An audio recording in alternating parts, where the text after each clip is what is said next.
ایک دوست نے اپنے ایک دوسرے دوست سے قرض لیا اور قرض لینے کے بعد جو ٹائم تھا وہ پورا ہو گیا. اب پیسے اس نے نہیں لوٹائے. بڑی کوشش کی اس نے کہ بھائی میری رقم واپس دے دیں, اس نے نہیں دیا. اب وہ یہ کیس لے کر عدالت میں چلا گیا اور جج صاحب سے جا کر اس نے کہا کہ اس نے میرے پیسے دینے اور یہ میری رقم نہیں لوٹا رہا. تو جج صاحب نے کہا کہ تمہارے پاس 30 دن ہیں, ودن 30 days تم نے اس کے پیسے واپس لوٹانے ہیں ورنہ پھر تمہارے خلاف فیصلہ ہو جائے گا. تو وہ شخص گھر گیا. اب اس نے کیا کیا, اس نے صبح سے لے کر شام تک درود پاک پڑھنا شروع کر دیے. 1 دن 2 دن 3 دن 27 دن ہو گئے. وہ درود پڑھتا رہا اور انتظار کرتا رہا. پیسے تو تھے نہیں, 30ویں دن عدالت میں پیش ہونا تھا. 27 دن گزر گئے, 28ویں رات آ گئی. خواب میں اس کو کسی نے آواز دی کہ گھبراؤ نہیں, تمہارا قرض ادا ہو جائے گا. اگلے دن پھر درود پاک پڑھتا رہا. اب نبی پاک کی خواب میں زیارت ہوئی. آقا علیہ الصلوۃ والسلام تشریف لائے, فرمائے گھبراؤ نہیں, تمہارا قرض ادا ہو جائے گا. تم علی بن عیسیٰ وزیر کے پاس جاؤ اور اس سے کہو وہ تمہارا قرض ادا کر دے گا. اب جب صبح اٹھا تو بہت خوش کہ نبی پاک کی زیارت مجھے ہو گئی. لیکن پھر خیال آیا کہ میں اگر وزیر صاحب کے پاس گیا اور انہوں نے مجھ سے کوئی ایویڈنس مانگ لیا, کوئی پروف مانگا, کہ میں کیسے مان لوں تمہیں نبی پاک نے بھیجا ہے, تو اس بات پر تو میرے پاس کوئی دلیل نہیں ہے. اب 30ویں رات آ گئی, آخری رات ہے, صبح عدالت میں جانا ہے.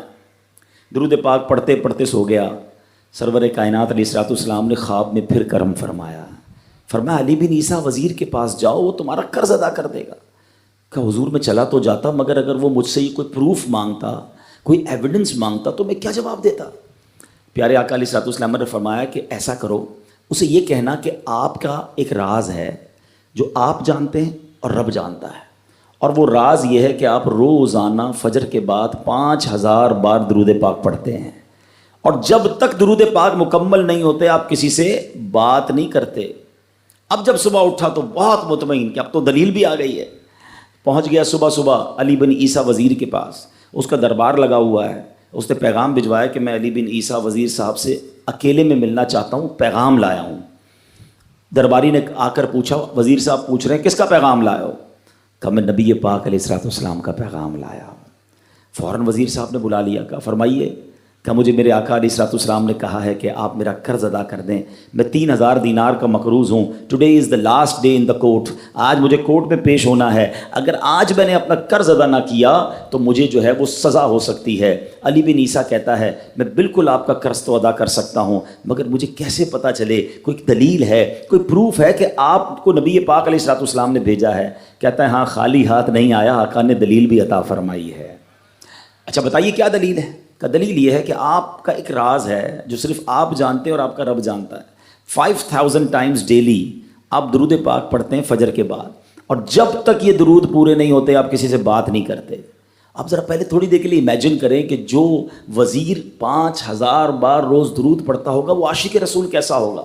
اس کی تو لاٹری نکل آئی نا, وہ تو خوشی سے جھوم اٹھا, کہتا ہے مرحبا یا رسول اللہ, میرے درود پاک قبول ہو گئے, بہت خوش. اب ابھی بیٹھے ہیں آپ, کمرے میں گیا, واپس آیا اور 3000 نہیں 9000 دینار لے کر آیا. کہتے 3000 تو نبی پاک کا حکم, مرحبا یا رسول اللہ, 3000 اور لیجیے, آپ نے اتنی اچھی خبر مجھے سنائی, اتنا پیارا خواب سنایا, آپ کے قدم میرے گھر تک آئے, اور 3000 مزید لے جائیے, اس سے اپنے بچوں کے لیے کوئی کاروبار شروع کیجیے, اور ایک وعدہ بھی کیجیے, زندگی میں آئندہ جب بھی آپ کو کوئی ضرورت پڑے گی نا, آپ میرے پاس آئیں گے, میں آپ کا بھائی ہوں. اب یہ دیوانہ بڑا خوش ہو کر عدالت